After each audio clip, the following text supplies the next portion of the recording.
Happy Friday, everybody. Today, I wanted to talk to you a little bit about pre-trial diversion.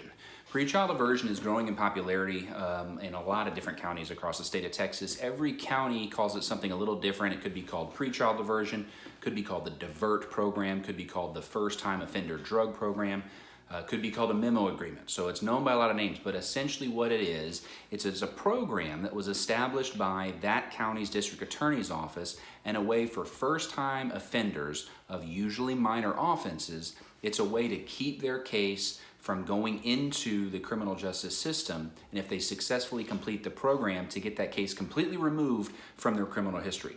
So it's usually a great program and a great opportunity for defendants if you can get it in. So the first thing I wanted to do today is shoot you over to my paralegal, Diana Wilson, who has studied a multitude of different pre-trial diversion programs and their effect on recidivism, and then I'll come back and talk to you about some of the benefits in which you or your client could be benefited by such a program. So take it away, Diana. Hey everyone, as Ryne mentioned, my name is Diana Wilson and I'm the senior paralegal here at Whalen Law Office. I recently completed my master's degree in criminology, and during my studies I had a chance to review and really get in depth with pre-trial diversion and its effect on recidivism going forward.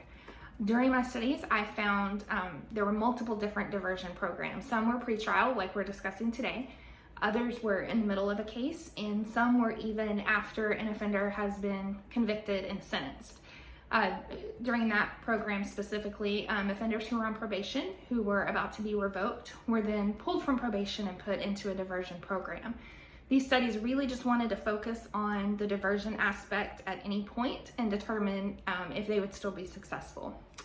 The good news is, during all of my reviews and all of my studies, I have found that pre-trial diversion, if successfully completed, and successful is the key word there. You have to stick with it, you have to complete it, and you have to meet all the requirements, and get what you need done.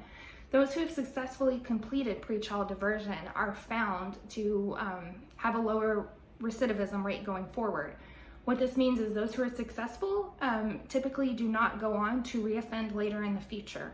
They are given the tools during diversion that they need to go forth and be productive members of society, and as such, they don't go on to reoffend. As pre-trial diversion is still being researched and studied at different stages, we will learn more, but right now it's very successful for those who can complete the program. And if you have any questions, Ryan and James are always here to help, and we look forward to talking with you. Bye-bye. All right, thanks, Diana. And like we were talking about before, diversion or pre-trial diversion, by whatever name it's called, at its core is a way for somebody to get a clean slate, right?